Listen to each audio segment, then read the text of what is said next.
आप देख रहे हैं केईपी लाइव। सबसे पहले बात करेंगे खीरी टाउन की। खीरी टाउन में विद्युत विभाग और नगर पंचायत खीरी का एक संयुक्त मामला है, जिस मामले में लापरवाही साफ तरीके से देखी जा सकती है। कस्बा खीरी टाउन के मुख्य चौराहे से रामापुर जाने वाली सड़क का निर्माण हुआ है और अब ये सीमेंटेड सड़क बनकर तैयार हो गई है। लेकिन इस बनी हुई सीमेंटेड सड़क में बीच में कहीं ना कहीं जो विद्युत पोल इससे पहले सड़क के किनारे लगे हुए थे, वो अब कहीं ना कहीं सड़क के बीच में आ गए हैं, क्योंकि सड़क का चौड़ीकरण किया गया है और इस चौड़ीकरण होने की वजह से ये विद्युत पोल बीच में आ गए हैं। दोनों विभागों की लापरवाही क्यों है? दोनों विभागों की लापरवाही इसलिए है क्योंकि ये विद्युत पोल जो आप इस वक्त हमारी स्क्रीन के ऊपर देख पा रहे हैं, इन विद्युत पोलों में बिजली की कोई लाइन पड़ी नहीं है, सिर्फ ये विद्युत पोल खड़े किए गए हैं। अभी तक इसमें बिजली की लाइन चालू नहीं की गई है, यानी तार नहीं लगाए गए हैं। जो विद्युत तार होते हैं उन्हें अभी लगाया नहीं गया है। इन खंभों को, इन पोलों को यहां से हटाकर किनारे किया जा सकता था और जब ये खंभे किनारे हो जाते तो इस पर विद्युत की लाइन बिछा दी जा सकती थी।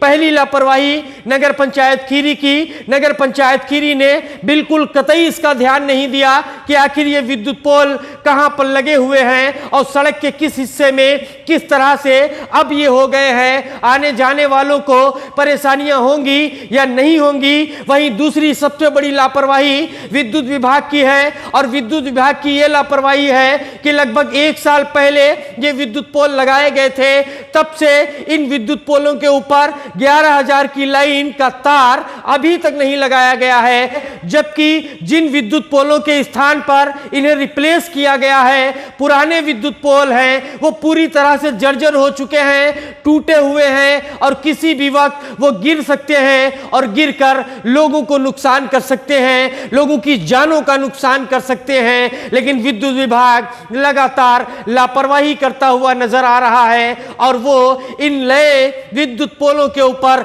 लाइन को शिफ्ट नहीं कर रहा है। और इस शिफ्टिंग से पहले विद्युत विभाग और नगर पंचायत खीरी को इन विद्युत पोलों को सड़क के किनारे कर देना चाहिए था, जिससे सड़क का एक ऐसा हिस्सा है जिस हिस्से से निकलना मुश्किल नहीं बल्कि नामुमकिन है, क्योंकि बीच में विद्युत पोल है। उम्मीद करते हैं कि नगर पंचायत खीरी भी भविष्य में जो निर्माण कार्य कराए जाएंगे उन निर्माण कार्यों में इस तरह के जो विद्युत पोल हैं उनका ध्यान रखेगी। और विद्युत विभाग से यही उम्मीद है कि जितनी जल्दी हो सकता है वो जर्जर जो विद्युत के पोल खड़े हुए हैं, जो लगे हुए हैं, उनमें से 11,000 की लाइन हटाकर नए विद्युत पोलों में शिफ्ट करेगी, ताकि आम जनमानस के सामने जो आने वाले दिनों में जान का संकट हो सकता है, उस संकट से लोगों को छुटकारा मिल सके। अब बात करेंगे उत्तर प्रदेश की। उत्तर प्रदेश के चुनाव में अब कुछ ही महीने बाकी हैं और इन कुछ महीनों में राजनीतिक पार्टियां चुनाव की तैयारियों में लगी हुई हैं। लेकिन उत्तर प्रदेश से इस वक्त जो सबसे बड़ी खबरें निकल कर आ रही हैं, वो खबरें निकल कर ये आ रही हैं, क्या उत्तर प्रदेश के मुख्यमंत्री योगी आदित्यनाथ की कुर्सी खतरे में है? क्या केंद्रीय नेतृत्व, क्या भारतीय जनता पार्टी उत्तर प्रदेश के मुख्यमंत्री योगी आदित्यनाथ को रिप्लेस करना चाहती है? उनके स्थान पर कोई दूसरा मुख्यमंत्री लाना चाहती है? ये तमाम सवाल इस वक्त उत्तर प्रदेश के राजनीतिक गलियारों में बड़ी तेजी से कहे भी जा रहे हैं और बहुत तेजी से सुने भी जा रहे हैं। जहां एक तरफ बहुत तेजी से ये खबरें उड़ रही हैं, वहीं दूसरी तरफ बहुत सी अफवाहें भी उड़ रही हैं, जिन अफवाहों की वजह से थोड़ा सा राजनीतिक टेम्परेचर उत्तर प्रदेश का बढ़ता हुआ जरूर नजर आ रहा है। उत्तर प्रदेश के मुख्यमंत्री योगी आदित्यनाथ लगातार कोविड-19 के दौर में अकेले प्रत्येक जनपद में पहुंचकर जायजा ले रहे थे, जानने की कोशिश कर रहे थे कि कितना नुकसान हुआ है कोविड-19 की वजह से, कितने लोगों की जानें गई हैं कोविड-19 की वजह से। और इस कोविड कोविड-19 की वजह से ही पार्टी को ये लगता है कि उत्तर प्रदेश में मैनेजमेंट ठीक से नहीं हो पाया, जिसकी वजह से उत्तर प्रदेश में आने वाला 2022 का चुनाव पार्टी के लिए संकट का चुनाव हो सकता है। इसलिए भारतीय जनता पार्टी का केंद्रीय नेतृत्व उत्तर प्रदेश में कुछ बदलाव करना चाहता है ताकि इस डैमेज को कंट्रोल किया जा सके और उत्तर प्रदेश में आने वाले विधानसभा चुनाव में फिर से प्रचंड जीत हासिल की जा सके। लेकिन अगर बात उत्तर प्रदेश के मुख्यमंत्री योगी आदित्यनाथ की करें तो उत्तर प्रदेश के मुख्यमंत्री योगी आदित्यनाथ ने पिछले 5 सालों की सरकार में जितने भी फैसले लिए हैं वो सारे के सारे बहुत मजबूत फैसले लिए हैं। उनसे किसका राजनीतिक नुकसान हुआ है और किसका राजनीतिक लाभ हुआ है इसका कतई उन्होंने ध्यान नहीं रखा है, सिर्फ फैसला लिया और मजबूती से उसका इंप्लीमेंट कराया है, जिसकी वजह से अब वो सबसे ज्यादा चर्चा में है। और उन्होंने भी मजबूत फैसला ले रखा है कि वो कुर्सी नहीं छोड़ेंगे, कुर्सी से हटेंगे भी नहीं और उत्तर प्रदेश में 2022 का चुनाव जीत करके भी दिखाएंगे। यही उनकी तरफ से शायद खबरें आ रही हैं, राजनीतिक गलियारों में यही चर्चाएं हो रही हैं। लेकिन अगर 1-2 दिन पहले चला जाए तो लगभग 1 सप्ताह पहले की बात है, उत्तर प्रदेश में आरएसएस के कार्यवाहक अध्यक्ष आए हुए थे और वो मुख्यमंत्री योगी आदित्यनाथ से मुलाकात करना चाहते थे।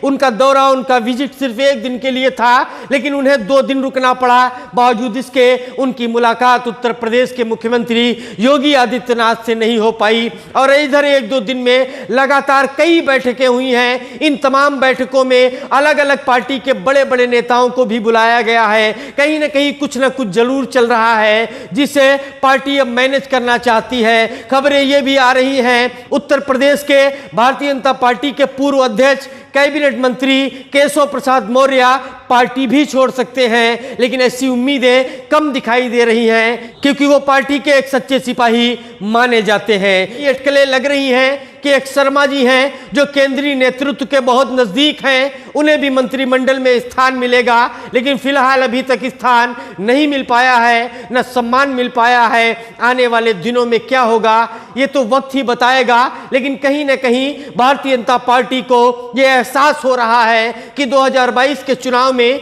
अगर हम मुख्यमंत्री योगी आदित्यनाथ के चेहरे पर चुनाव लड़ते हैं तो हमें नुकसान होने वाला है। लेकिन वहीं दूसरी तरफ मुख्यमंत्री योगी आदित्यनाथ हैं कि वो सीधे तौर पर केंद्रीय नेतृत्व को चुनौती देते हुए नजर आ रहे हैं और इस चुनौती के पीछे उनके साथ में कौन है यह अभी तक छिपा हुआ है और कोई नहीं जानता है। उत्तर प्रदेश के मुख्यमंत्री योगी आदित्यनाथ भारत के 2 सबसे मजबूत राजनीतिक व्यक्तियों से मुकाबला कर रहे हैं, उनके सामने डटे हुए हैं, अपनी बात मनवा रहे हैं, तो जाहिर सी बात है कि मुख्यमंत्री योगी आदित्यनाथ को भी कहीं से बैकअप मिल रहा है। मुख्यमंत्री योगी आदित्यनाथ को भी कहीं से कुछ ना कुछ इंडिकेशन जरूर मिल रहा है। अगर इससे पहले 2017 की बात करें तो 2017 में मुख्यमंत्री योगी आदित्यनाथ को आरएसएस की पसंद पर मुख्यमंत्री बनाया गया था, लेकिन जिस तरह से इधर उनका क्रियाकलाप दिखाई पड़ रहा है से उनकी मुलाकात ना हो पाना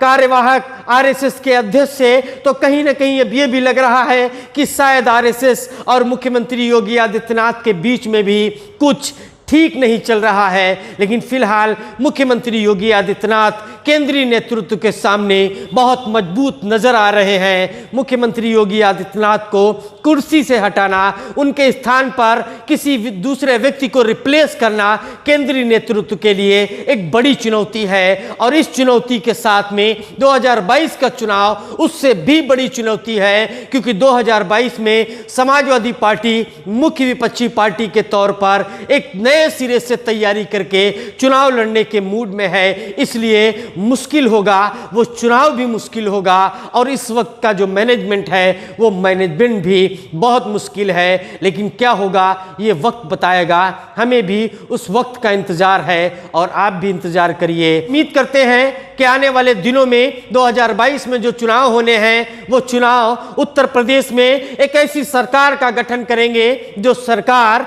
उत्तर प्रदेश में लोकतंत्र को मजबूत करे, संविधान को मजबूत करे, लूमों को, पिछड़ों को उनका हक मिले, उनके अधिकार मिले और हमारे देश का जो लोकतंत्र है वो लोकतंत्र और मजबूत होता हुआ उत्तर प्रदेश से दिखाई दे। हमारे इस वीडियो को ज़्यादा से ज़्यादा लोगों तक पहुंचाने के लिए शेयर करें, लाइक करें, हमारे चैनल को सब्सक्राइब करें और अपनी कीमती राय कमेंट बॉक्स में देना ना भूलें। बहुत बहुत धन्यवाद।